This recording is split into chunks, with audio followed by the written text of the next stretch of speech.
You are now listening to theGrio's Black Podcast Network, Black Culture Amplified. Hi, and welcome to the Blackest Questions. I'm your host, Dr. Christina Greer, politics editor at theGrio and associate professor of political science at Fordham University. In this podcast, we ask our guest 5 of the Blackest Questions so we can learn a little bit more about them and have some fun while we're doing it. We're also going to learn a lot about Black history, past and present. So here's how this works. We've got 5 rounds of questions about us, Black history, the whole diaspora, current events, everything. With each round, the questions get a little tougher, and the guest has 10 seconds to get it right. If they answer the question correctly, they'll receive 1 symbolic black fist and hear this. If they get it wrong, they'll hear this. But we'll still love them anyway.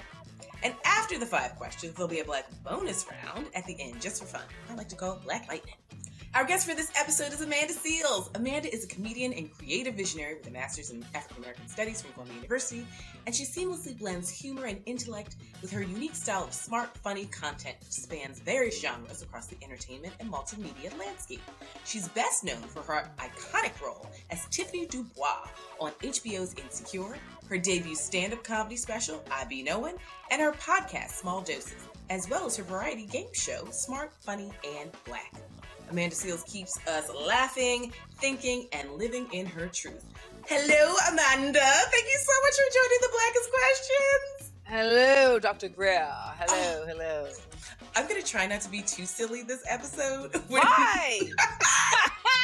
Every time I'm with you on some sort of podcast, we act like little fools, and I love it. Yes, we should, because this world is absolutely ridiculous. It's so we cuckoo need bananas. to, Yes. I heard a white man say that, he didn't believe that unmarried children should have access to contraceptives.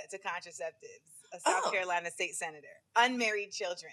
And I was just like, you know what? Let me go answer some black ass questions. Yes. So here's the thing.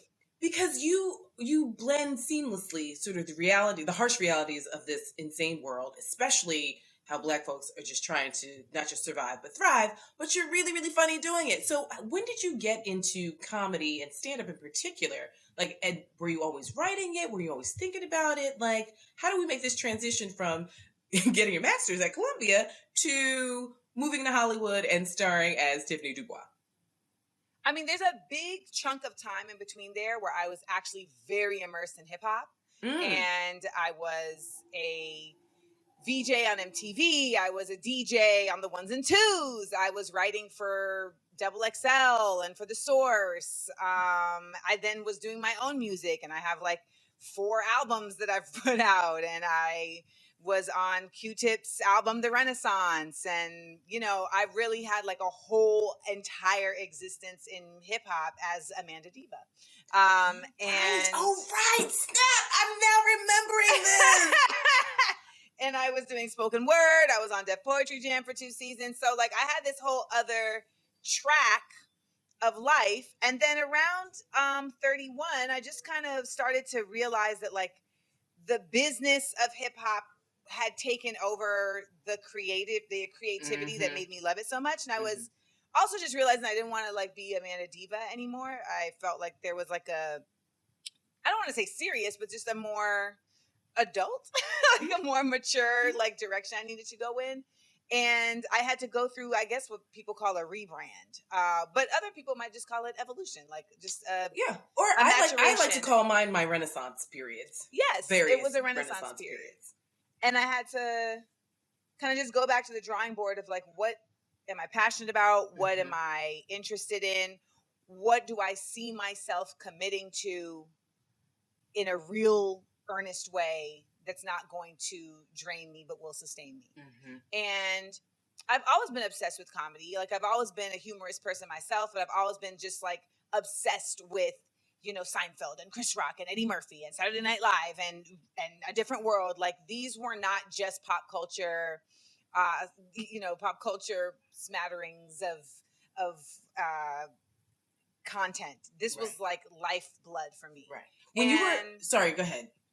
Well, no, I was going to say, like, when I was a kid, like, I would carry around Chris Rock's book, Rock This, like people carry around the Old Testament. Right. Like, it was very serious. You know, like Right. I'm memorizing bits, but like to what end? You know what I mean? Right. Like But I'm just getting just it together. because. So when you were like, who was, if you think back, who was your favorite comedian as a child? Like, who's your first favorite comedian? Annette Seals. My mother. She's hilarious. My mother is a fool. Okay. Can we have her on the podcast? My mother. The thing is, it would take. I think it would take like 30 minutes for her to really like settle in. But my mom can give you just a dagger. You know, like she has the sharpest tongue that I know, and I feel like that was where I got my first chops. Okay. Was, you know, you got to keep up, and like my whole family is like that. Like they will roast you, and you better be able to roast back. Like, you know, so I think that was my first comedian, my mom. Okay. And who's your first like famous comedian? Famous? Not saying that Annette Seals isn't famous. No. I mean, I would say my first favorite comedian who I consider to be like a comedian would have been Eddie Murphy. I mean, Coming to America, I'm obsessed with. Girl, I read a book called Black Ethnics, which is basically my love letter to Coming to America. There you go.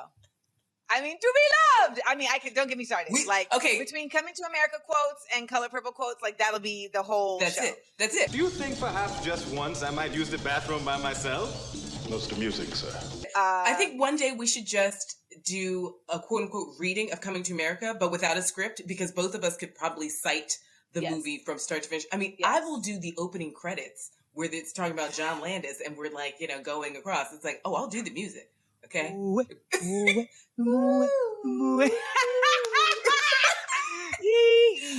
so before we get to some Blackest Questions, because, you know, my favorite comedian, like, I remember was Joan Rivers. But you had let me tell you, so Joan Rivers has a joke that many consider racist, but sometimes things exceed. It's okay. So Nobody's perfect. Sometimes things kind of just like exceed, like the funny can exceed. Yeah. And the joke is, she was like, you know, Michelle Obama, she has style. She has her own impeccable style. You know, she's even more stylish, I guess, than say even Jackie Onassis. So I guess we should call her Blackie out. And she got in a lot of trouble for that. She did. She really did. Like, but you know, I loved her talk show. I would rush home after school to see her talk show at 3:00 every day. Really? We went to school across the street from my house, and I was like, I think this woman is hilarious. So I mean, but she was biting. And she's edgy, and for a freaking 7-year-old, I'm like, this woman is talking. She talked in like double entendres as a kid. You know, for a kid to listen to, I was like, okay, she's saying so. Okay, so listen, maybe. But you had asked, how did I get to comedy? And it was because at that, like, I realized if I really want to like advance in my career, I need to do something different than what I was already doing. And when I looked at the landscape of people who were already doing the things I wanted to do, who were basically making a career for themselves on their own, like on the merit of their own point of view, not because of a character or a movie they were in or a book they had written, but just like what they thought about things.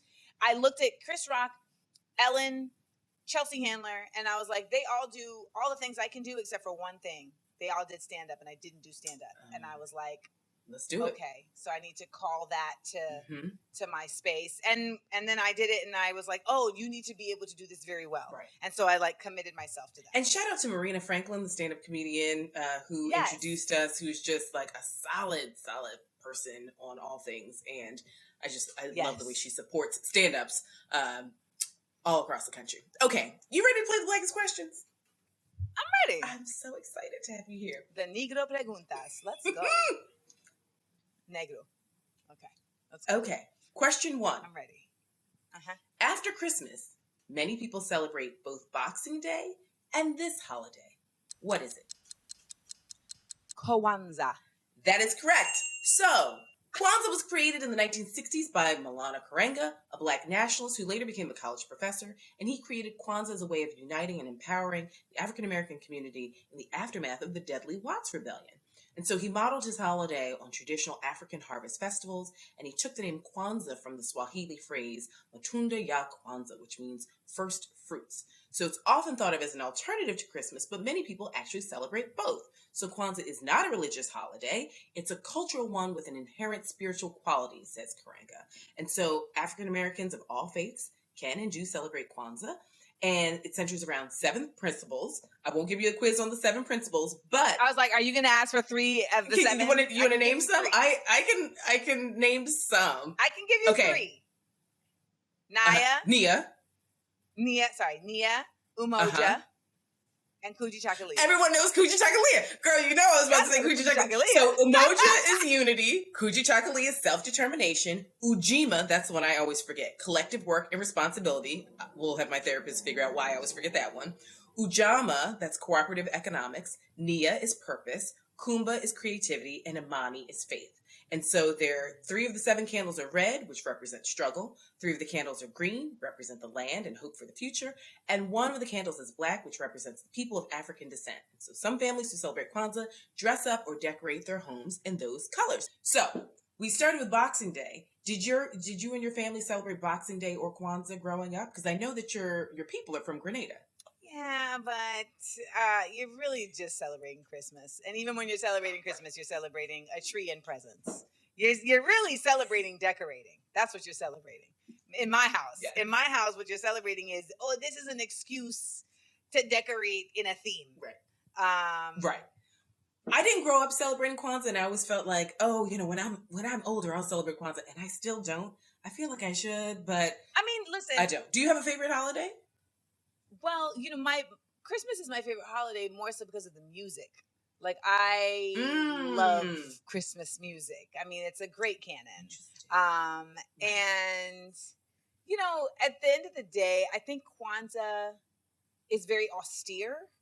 And I think for the most part, particularly Americans, look at holidays as like, let loose festivity kind of vibes. And so I think it doesn't really fit in with the way Americans celebrate holidays. In other places, holidays are attached to like actual real things, and not just Hallmark. Leave it to the Americans to make it a whole thing. Witty, honest, entertaining. Introducing Dear Culture with Panama Jackson on the TheGrio Black Podcast Network. Listen today on the TheGrio mobile app for all the Black culture debates you don't want to miss. Also available wherever great podcasts are heard. Okay, so you're on a roll. You ready for question number 2? Okay. Question number 2. Lasting roughly from the 1910s through the mid-1930s, this period is considered a golden age in African American culture, manifesting in literature, music, stage performance, and art. What is it? The Harlem Renaissance.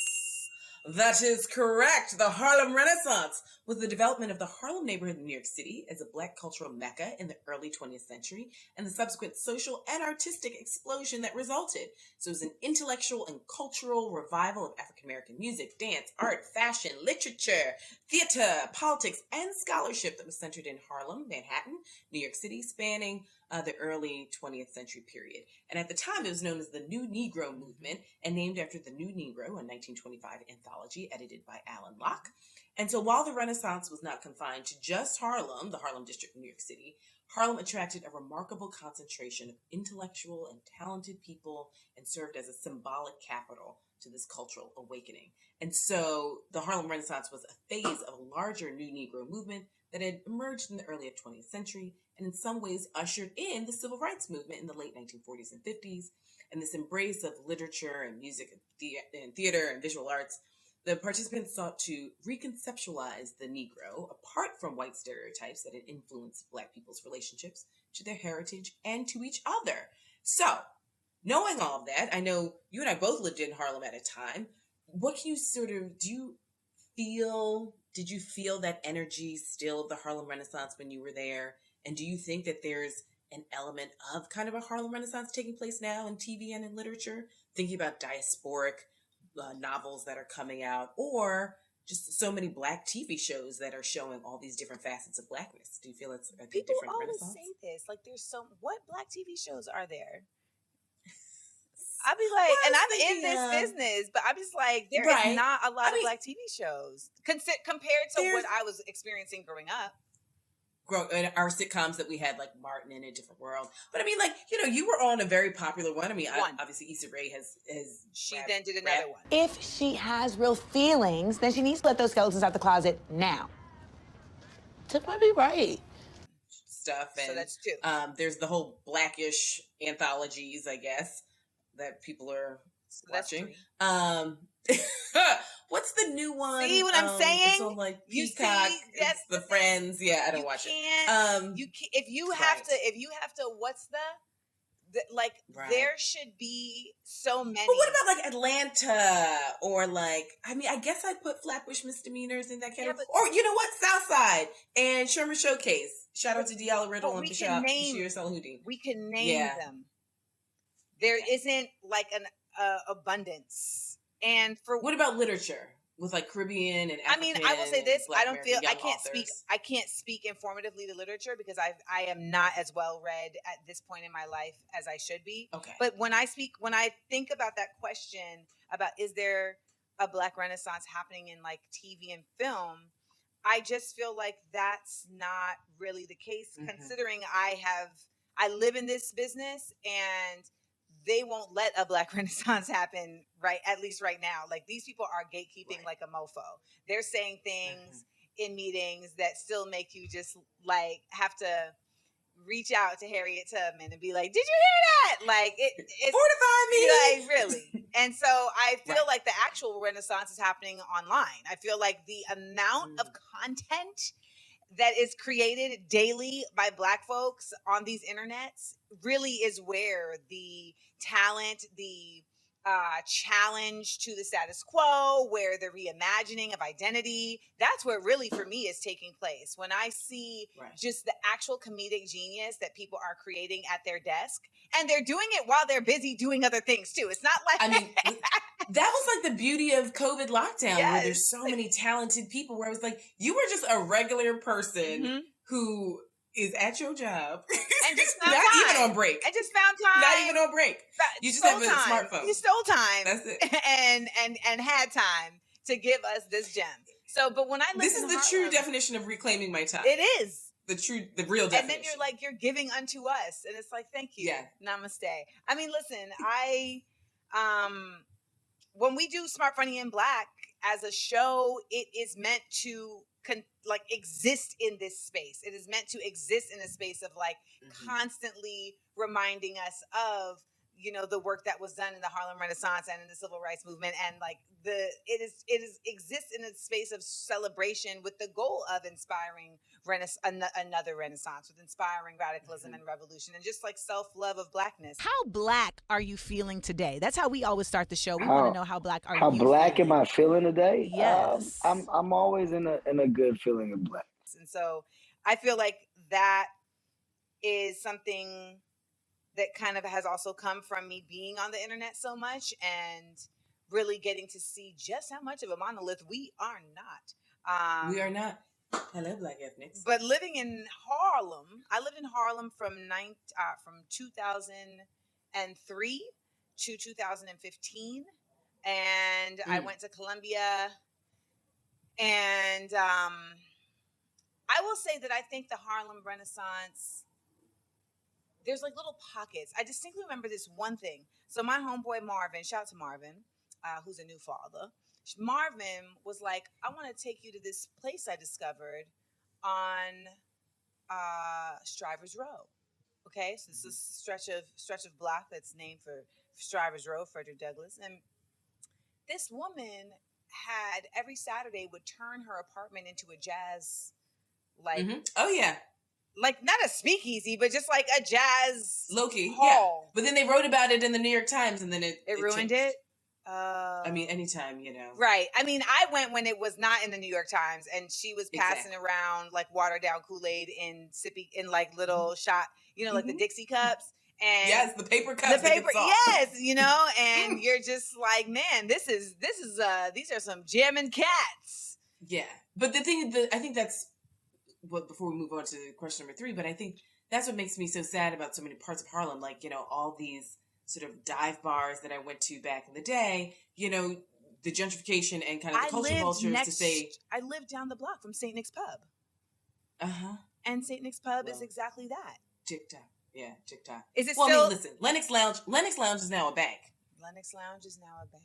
I mean, St. Nick's Pub, I think, is like a grocery store. I was going to say, I remember when I was moving to LA and I ran into the owner of St. Nick's Pub and he was like, yeah, I'm selling it. Mm-hmm. But that was where I had first heard Gregory, he's a jazz musician, and Gregory Porter. And Gregory Porter is like this big old jazz singer now. But I have an audio recording from when I had an iPod with a microphone attachment.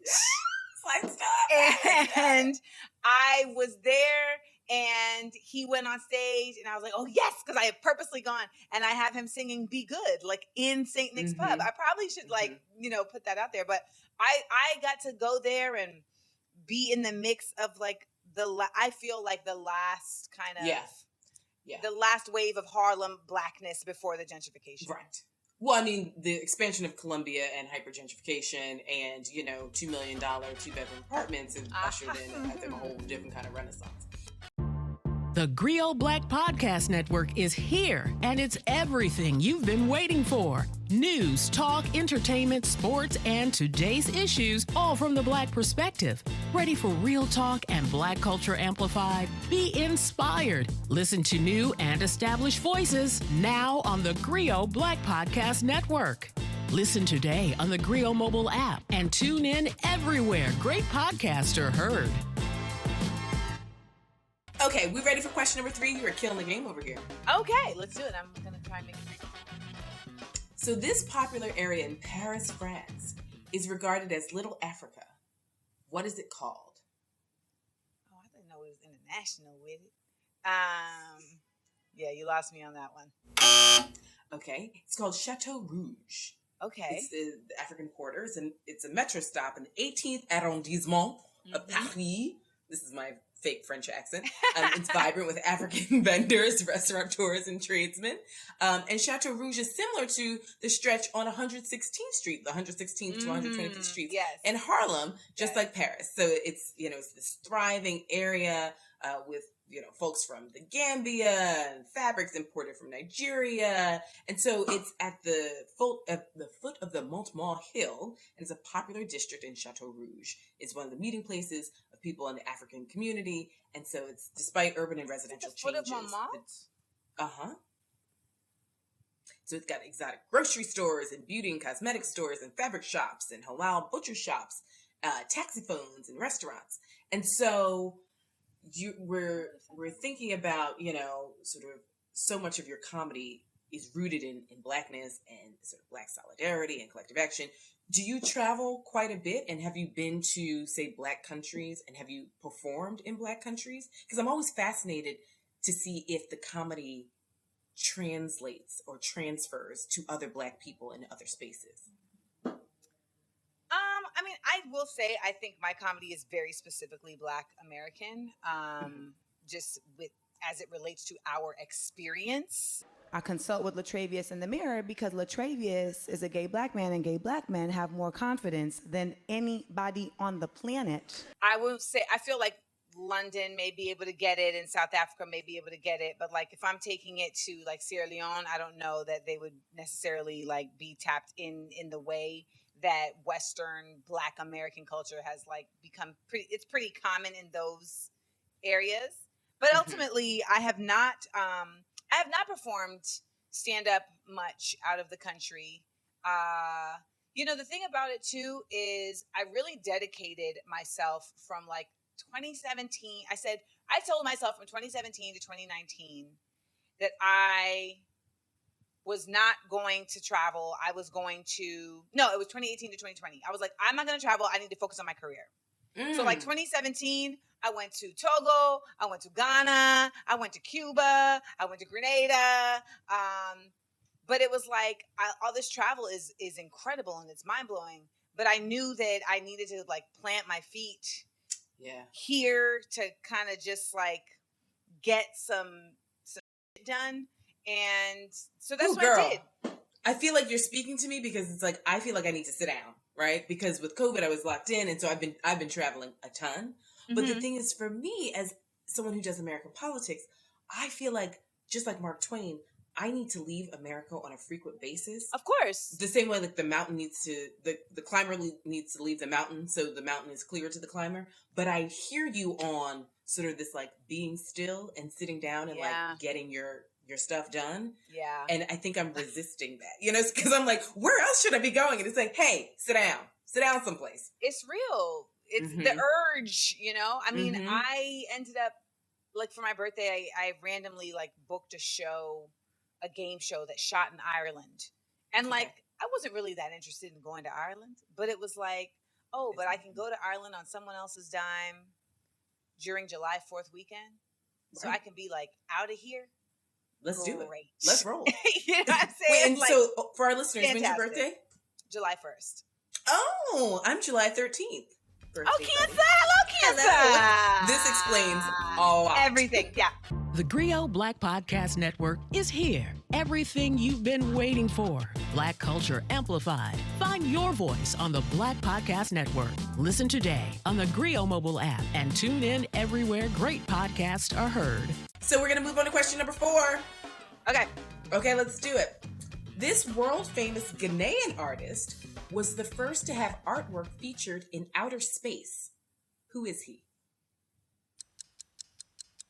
How did we go from Kwanzaa to like these obscure? We got sport, darling. This is like the New York Times crossword from a Monday to a Saturday. I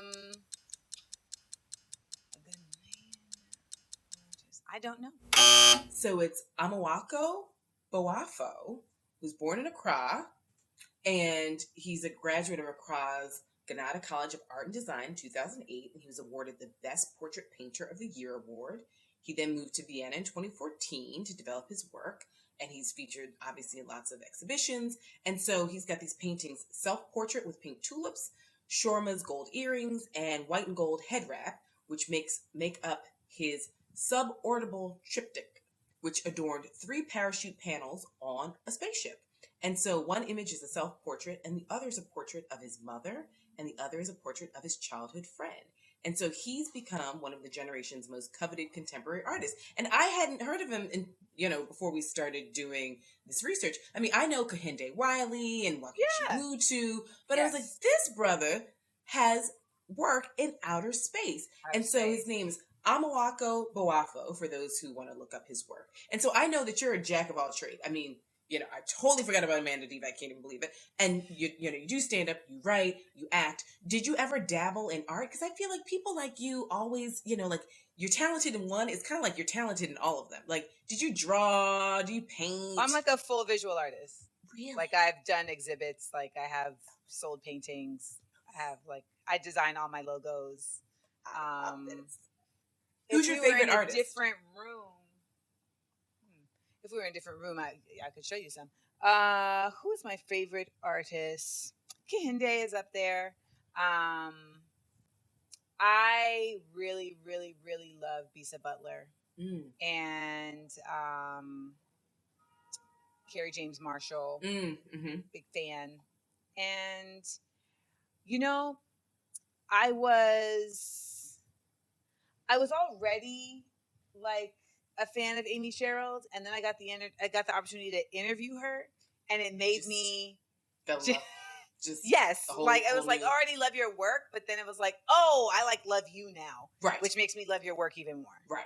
Now, here's a question though for sort of people starting out, and I think a lot of people like you, and you sort of touched on this, but people like you who have a lot of these talents, what advice would you give them to sort of not focus on one, but like, how did you know to kind of say, put the visual art stuff, not to the side, but like, how do you make those choices of like, now I'm going to focus on stand up, or now I'm going to focus on my acting career. Now I'm going to sort of leave the music behind really quickly so I can do a little bit more writing.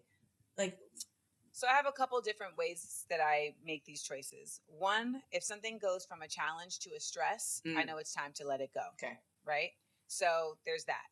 2, if the love is gone, You know, like I knew it was time to leave music because the love was gone.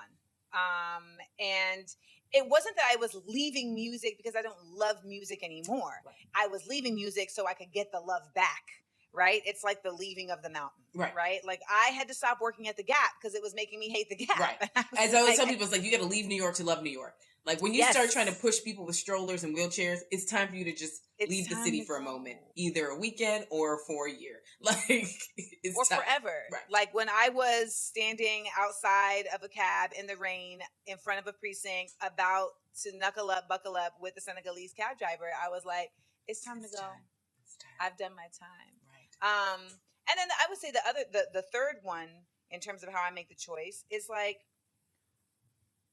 what am I willing to give up for the return of commerce? Mm-hmm. So, you know, I protected art because I realized that like visual art, I protected my visual art because I realized that I didn't want to have to meet the market's standards or the market's wants. Mm-hmm.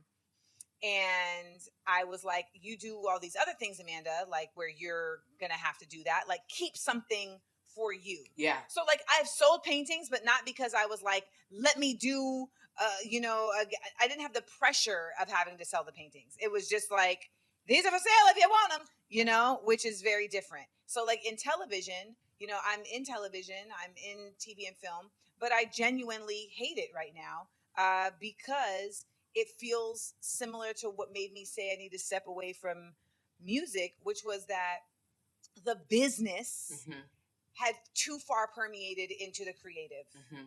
And it makes it hard for someone like me to divorce myself from just the frustration of the business and the creative. Like there's those compartmentalization doesn't happen anymore. So that's how, I mean, I think also you go with the flow. Yeah. You go with the flow. Like I remember, I can tell you a really good example of this. I remember. And then we're getting to question number 5. Don't stall me, fat boy. Oh, no. I didn't. Okay. So this was a very good example. That's, like, for our I had listeners, tried that was a DJing. Coming to America reference. I'm not calling Yes. Amanda Fields a fat boy. I tried DJing in like 2003.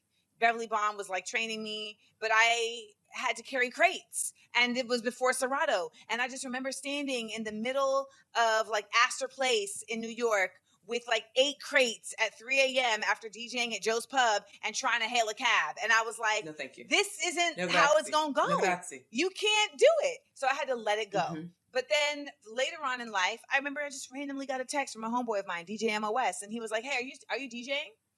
And I was like, I mean, I haven't in a while. He was like, well, I have a new night. He knew I could spin, but this is literally 10 years. Right. And he was like, I have a new night.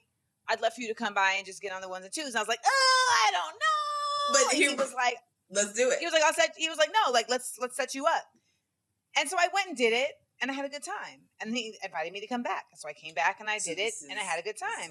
And so, you know, and you kind of like, you're like, oh, this is the universe like presenting this to me. Let me receive it. I love that. I love the idea of receiving. I mean, that's kind of the way And there are my turntables right there. Oh, all the 1s and 2s. Amanda Seals on the 1s and 2s. Okay. But actually, to let me just put a button in this. Recently, I got the opportunity to DJ again, and I DJ'd, and they were like, oh, people are asking us for you to do parties, et cetera, et cetera. And I was like, no, thank you. Yeah. It just doesn't. I think we have to just go with the rhythms. I mean, at least for me, like in this like COVID era, I'm like, I just need to go with the rhythms of like what my inner waves are telling me. And like, I'm not fighting it. Like, I'm not going against any of that. Introducing Dear Culture with Panama Jackson on the Griot Black Podcast Network. Bring your friends for the shenanigans and stay for the edutainment as Panama debates culture wars, Janet Jackson versus Michael, Black fashions, Black mendations, and everything Black. Listen today on the Griot mobile app for all the Black culture conversations you don't want to miss. Also available wherever great podcasts are heard.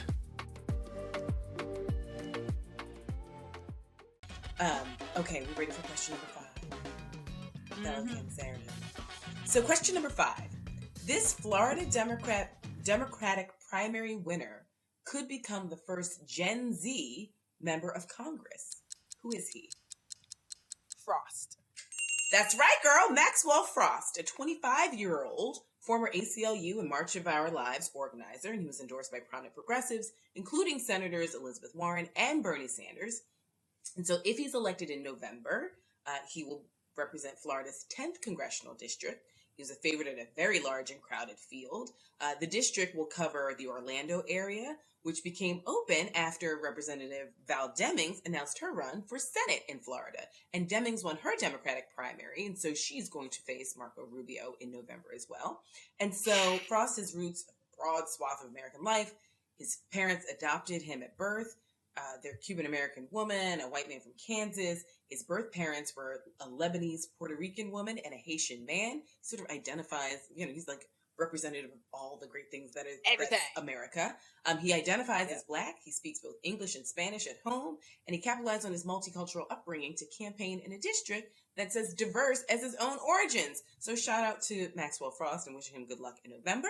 And so I know you follow politics very closely, especially looking at your Instagram account at Amanda Seals, for those of you who want to take a peek. I'm also from Orlando. You're also from Orlando. And so I get this question a lot, and I'm a firm no on this question. But would you ever consider a political? Never. I mean, obviously my students ask me this all the First time. of all, I'm not trying to get assassinated for that. I get enough hate mail. But, back in the day, it was, I don't want to take out my nose ring and change how I look. I think there are a lot of, sort of people in politics now who have braids and, wear bamboo door knockers and do whatever. I just have zero desire to be in the front. And I know that as someone who is an actress, who does stand up, I mean, you are accustomed to being around a crowd, you're accustomed to moving a crowd as a DJ, but it's just not something that is ever of interest? I'm not a public servant, girl. I don't have that level of love of engaging with people. I love the people. I want the people to have what we deserve. But I know my strengths. I know my limits, and I don't have the patience. Girl, because I love the fact that you said public servant, but we are both Cancerians. And so we are known for a little slight pop-off every now and again. I don't know. I have a lot of discipline in my life, and obviously you do too. But I don't know if there's enough tongue-biting in the world for me to ever be a public servant. I don't have it. And that's the thing. It's not even about the tongue biting related to speaking in the press or speaking publicly. It's the tongue biting related to your constituency coming at you sideways. Yes. Or your colleagues saying something and it's like, let me just take these off real fast and have a quick tete-a-tete with you, my friend. I also just feel like I can serve my purpose better being free. Being free of the limitations of what that role calls for. And I am, I'm just also just too eccentric, I think, for that space. But I want to say that I know about Frost because this year, my mom, who was in Orlando, she, according to her, she said because of my urging, she decided to really, really inform herself about the candidates. Go ahead, Mama. And she said in the past, she has to admit that she voted very lackadaisically. It was kind of like, oh, I know this person, and then, oh, I really don't know this person, but they're Democrat, whatever. And she said that, in the past 2 years, just hearing my rants and my passion, she said, I want to really do this right. And so she informed herself and she was like, I had never heard of Gen Z. I didn't know what a Gen Z was. But this Frost is a 25 Gen Z man. And they said, he's the one. And I read up on him. And I said, I like the youth. I think this would be a good change. I must have your mother on the podcast. I'm going to hound you until we get Mama Seals on this podcast. And, it's interesting. We have a previous episode with a woman, Nadej Florimont, who's a Haitian caterer and chef and cookbook author. And we had her on the Blackest Questions. And she talked so lovingly about her father in a very similar way. Her introduction to politics and her introduction to food. And I was like, we got to have your father on the podcast. I think as the podcast gets its sea legs, I need to have a parent episode. Like, I need to have my mama, who is a riot and a half, or my father, who is low-key just like the funniest shade-throwing character. He's also from Miami, by the way. Shout out to Florida. Okay, so you did fantastically, but here's the fun part before I let you get out of here. We're going to do the Black bonus round, and so I like to call it Black Lightning. So there are no correct answers. I just want you to tell me sort of what you feel once you hear the question. You ready? Okay. Yes. If you had to choose the New Wonder Years or the Cosby Show? Oh, that's not fair. The Cosby Show. I love the New Wonder Years. Okay. But I'm a Cancer. Nostalgia is always going to win. Okay, I think I know the answer to this one, but I'm still going to ask it. Coming to America or Black Panther? Oh, Coming to America. But also Wakanda Forever. Both and, right?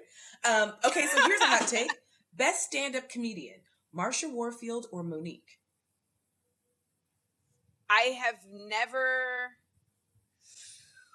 don't think I've seen enough of either of them, but I feel like from the little that I have seen of Marsha, I can't say best, but I can say my preferred in line with my style. Marsha. Oh, the late great Marsha Warfield. At heart, are you an island girl or a city girl? Island Do you girl. prefer... Look at my outfit. There's bananas. And the beauty of this podcast is there's also a visual component. You can catch it on GRIO TV or YouTube. Okay, do you prefer wearing high heels or tennis shoes? You know, pre-pandemic, I had become a very high heel girl, honey. Very high heel girl. But then I went back into my kicks. And I will say I'm genuinely in the middle now. Like, I genuinely like both equally. Okay. Well, do you call them tennis shoes, sneakers, or kicks? Kicks. If you had to choose, would you rather chill poolside or lay out on the beach? Beach. If you had to choose, LA or New York? You know, in my 30s, I would have said New York, but as an adult who doesn't want to run for the train, I've got to go with Los Angeles. Do you prefer writing jokes or telling jokes?